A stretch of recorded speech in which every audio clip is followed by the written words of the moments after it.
Hello, everyone.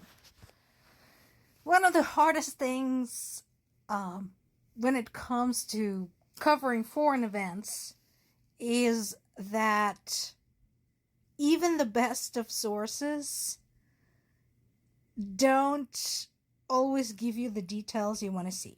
So, yesterday, we talked about the whole scheme for the U.S. to sell the desperately needed Patriot air defense systems to the NATO allies and then for them to pass it on to Ukraine.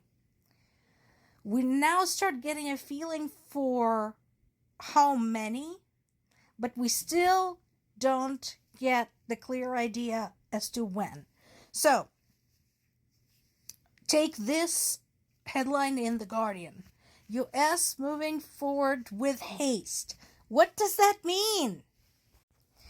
I mean, I get it that we probably don't want to disclose to Russia the exact delivery dates or locations of these systems. However, it would be nice to know, are we talking weeks? Are we talking months? Because we have seen both. And right now, what we're getting is the U.S. ambassador to NATO, Matthew Whitaker, saying, I can't verify a date when this will all be completed. So that is a problem. That is largely a problem for people of Ukraine because they're getting shelled savagely. They're having drones, hundreds of them, showered on their heads every single day. The month of June had seen the heaviest attacks ever, and it is possible that the month of July will be heavier yet. People are dying, things are being destroyed. We need to know. So, now, we have a little bit of a better idea from NATO's Supreme Commander in Europe, who said separately that their preparation underway right now to ship the first Patriot systems to Ukraine. Of course, Russia is interpreting this as U.S. giving Ukraine permission to abandon peace efforts. What peace efforts? Multiple scenarios have been offered to Russia. Ceasefire, negotiations, peace. Russia had rejected them all. So who is abandoning the peace effort? There was no peace effort left to abandon, thanks to basically whom we are dealing with in this case. And yes, you're going to see the rhetoric from Russia that is calling Ukrainian government the Kiev regime. It's not a regime. They're going to keep talking about Ukrainian Nazis. There are no Ukrainian Nazis. They're going to keep spinning the false narrative about the proxy NATO war. There is no proxy NATO war. And they're going to keep spinning the false narrative that 12,000 civilians were killed by Ukrainians in the Donetsk-Luhansk region 14 years ago. That too is a lie. It's not my fault that Russia lies.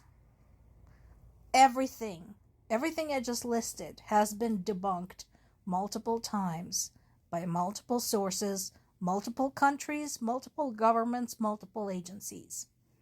If you prefer to believe Russia, that's on you. Now, going back to the affairs of the front, we do have pressure going on by Russian troops, particularly in the east and in the south. So right now, this movement we're seeing here, but the 3 villages being taken, this is all in the southeast. And this is Kamensky, I know it well. It's in my native Zaporizhia region. And yeah, that is not good news.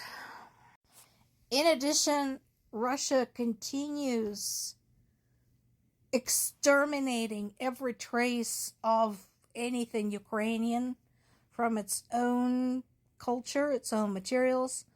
At present, they're judging online content extremist if it is something like songs glorifying Ukraine, which is quite a lot of just your basic folk songs. Anything by any dissident bands, anything basically that has anything to do with Ukraine that is positive. In addition, scenes, images, references to Ukraine are being cut out from older movies, like we're talking 80s, 70s movies, stuff that I grew up with, to basically pretend like Ukraine does not exist. Some progress has been made by the 18th package of sanctions by the European Union against Russia. Slovakia stopped blocking it. Among the attacks in the recent weeks, most prominent ones are, following the attacks on civilians and civilian infrastructure, are targeted attacks on draft offices. I say make them mobile. Have mobile draft offices. We need draft offices because we need soldiers. But following the old-fashioned model of having a brick and mortar draft office, with a sign on the door, is obviously dicey. It is a legitimate military target. It's going to continue. So I hope they come up with another solution. This article is on the Kyiv Independent website, and I strongly suggest, folks, that you read it because it is a fascinating foray into history and geography, talking about Russia's Kaliningrad, and it has pictures. So what is this all about? U.S. Army Europe and Africa Commander General Chris Donahue said that basically if Russia doesn't behave and if it continues threatening Finland, Poland, and the Baltic states, NATO can theoretically cut off Russia's access to the Baltic Sea via the region and the city of Kaliningrad. And he's making an excellent point. I'm fairly certain that if Russia were to attack the Baltic states, one of the first places to be bombed by NATO, if it isn't Moscow or St. Petersburg, would be Kaliningrad. Why? That is a piece of German territory that was ceded to the Soviet Union after World War II.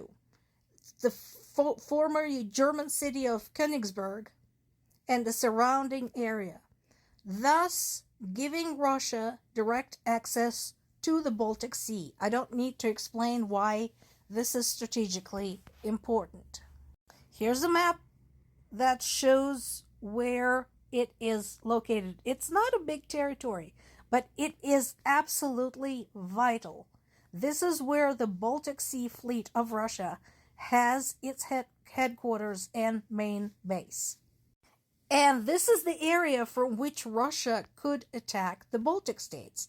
And this is another thing, this time pointed out by German intelligence chief. They don't need to send tanks for that. They have to just send their little green man, basically pull a Crimea, and use the non-existent oppression of the Russian minority as an excuse. Definitely an area to watch. More to come.